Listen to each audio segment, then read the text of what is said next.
Hello! It is a gloomy, rainy day, which means that it's a good day to film. So I decided to make a video about some study abroad tips and honestly, just some practical things that I wish that I had known sooner or even before coming here. And so I also want to point out that some of the tips I'm sharing may seem very obvious to some people, but it was my first time coming abroad and my first time being in Europe. So if you're planning to study abroad and you haven't been to Europe, then these should be helpful for you. Okay, so my first tip for study abroad students is to basically get everything done as soon as possible in terms of paperwork, in terms of registering for classes and housing, figuring out all of that really important stuff. For me, studying abroad was kind of spontaneous and it was really confusing for me to figure out which classes would transfer credits to my home university, so it was a really long process. I would just recommend trying to figure out classes as soon as possible. That's a really important part of studying abroad, and it's something that you definitely don't want to have to stress about later. I had registered for my 2 Roehampton classes and my 2 UH Manoa classes, and I had figured out later in the semester in like March that I didn't have enough credits to fulfill my study abroad requirement, which was 12 credits because one of the Roehampton classes was only 1 credit at my home university, so that's why I had to take another summer class.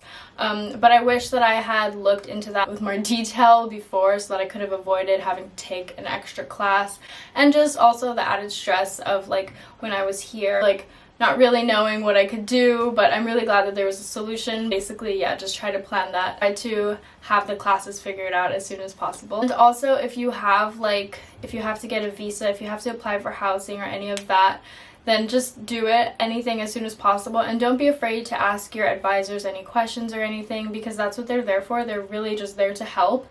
And remembering that no question is dumb is very important too, because you kind of feel like, oh, they must get asked this all the time, or like they might be irritated if I ask them this, but it's their job to answer those questions. So make sure you ask questions. And moving on to the next tip, I would recommend not getting a meal plan. Honestly, you'll most likely probably be eating out more often than you think. Like even if you don't regularly eat out like while you're at home, when you're traveling and when you're in another country, eating out is a part of the experience, and it's also like something that you can do with friends. It's like a social activity. Sometimes it might also be cheaper to do your own grocery shopping and then just cook really simple meals. However, if you absolutely don't cook and aren't comfortable with cooking, then the meal plan option might be good for you. But this can also be a good time for you to maybe learn some basic recipes, and it's really fun when you go grocery shopping with your friends or your roommates, and then like just being in the kitchen and cooking together, or like making food and talking about foods that you're making or foods that you like. It's a really good bonding moment. So initially I had purchased the meal plan because I was thinking that I might not have time to cook because I would be so busy with school, or like I would be out and stuff. Because a meal plan can be quite convenient, just knowing that you have a meal ready for you to pick up and it's already paid for, and it's like pretty affordable. But some of my friends here who did have the meal plan, they said that it wasn't as convenient as they had hoped it would be, just because the hours of the cafeteria and the like dining areas were kind of tricky, and they would close early or they would run out of food. I would recommend asking like an administrator or a study abroad advisor from the university that you're planning to study at about the meal plan, because when I had asked about it and I asked like, oh, how do we get the meal plan, they actually said, oh, we would recommend that you don't get the meal plan just because it's a bonding thing. And he said the food was good and everything, which I'm sure it is, but it is definitely a bonding thing. Okay, and moving on to tip number 3, do not get transport cards. So in London, they use what's called an Oyster card, and I actually have one. Let me grab it real quick. So I have 2 Oyster cards because this is the basic one, and then this is the student one, which I paid extra for because I thought that it would have benefits, but it actually didn't really end up working out that way. Oyster cards. So these Oyster cards are basically like a contactless form of payment for public transportation. You can use these for the bus, you can use them for the tube, which is the subway, and you can use them for like the overground trains too. So I did end up getting the student card because I did think that it would save me money, but I would not say that these are necessary at all, just because all of the transport in London, allows you to use any form of contactless card payment. So you can use Apple Pay, or if you have a tap card already, you can use that. As long as you just have contactless payment, you can get through. So these weren't really necessary. The thing about these cards, which like kind of really bothers me, is that there will always be like a leftover amount on them, because you're only able to top up or like refill the cards at a set amount. It has to be like 10 pounds or 20 pounds or 50 pounds. So you'll always have like 10 pence or 10 cents or so left on the card. Pay with your own contactless card. You're just paying the exact amount that you need to.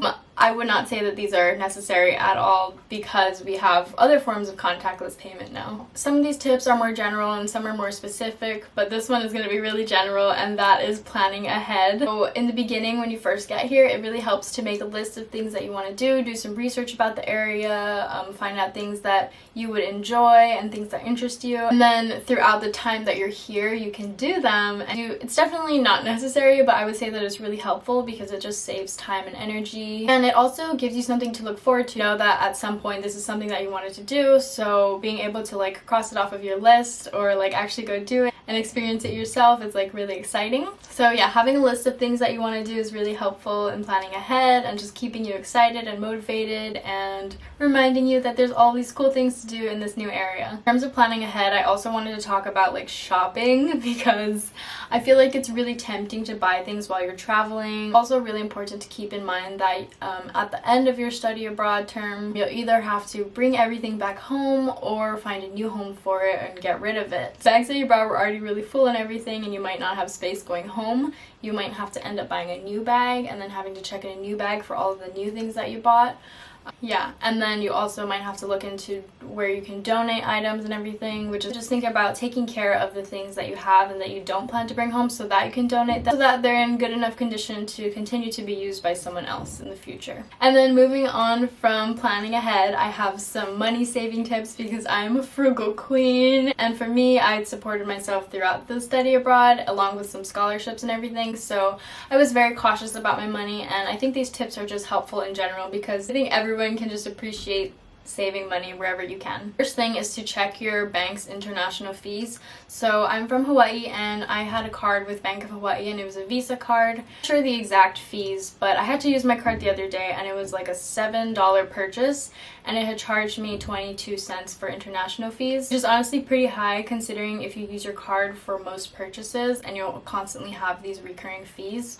So I would recommend trying to get a card with low fees or no fees at all. I just went to go get this card to show, but I use this Aspiration Bank card and definitely look into it. It's a sustainable online banking system and I'm really glad that I have this card because I was able to use this instead of my Bank of Hawaii card, and this is a MasterCard, so it does have a 1% fee on all purchases. That's much lower than what my Bank of Hawaii fees were, so this one was really helpful. And just make sure to check your bank's international fees. And then if you plan to withdraw cash from an ATM, which is what I was doing in the beginning because I didn't realize that I had this card with the lower fees, so I was just using cash. Make sure that you use a bank-owned ATM to avoid any of the withdrawal fees. Bank-owned ATMs will literally be attached to a bank, whereas like the other ATMs that usually have fees of about like £1.65 are just like random ATMs. It does tell you up front that it has a fee, but yeah, definitely, if you can, definitely use a bank-owned ATM to avoid any unnecessary fees. Then when you're using the ATM, always choose the local currency. The card will be charged the correct exchange rate instead of the fixed rate that's provided by the ATM, because that rate could be false and not match up with like the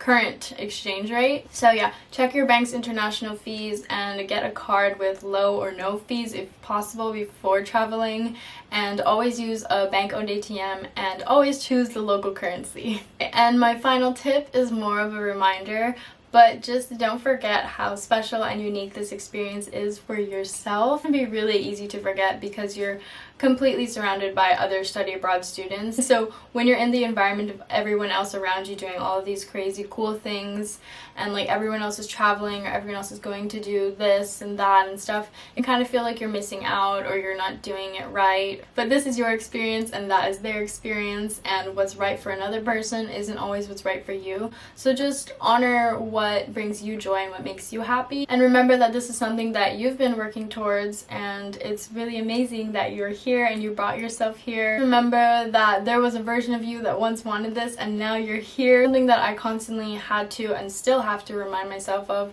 just because it can be so easy sometimes to forget that we're worthy of these amazing experiences. So that would be my final tip to you. And that's all I have for today. I just wanted to share some really simple practical tips that can be helpful for any other students planning or going to study abroad, or even if you're just planning to travel abroad, these can also be helpful. If you're a study abroad student and you're watching this, I'd love to hear some other tips that you might have.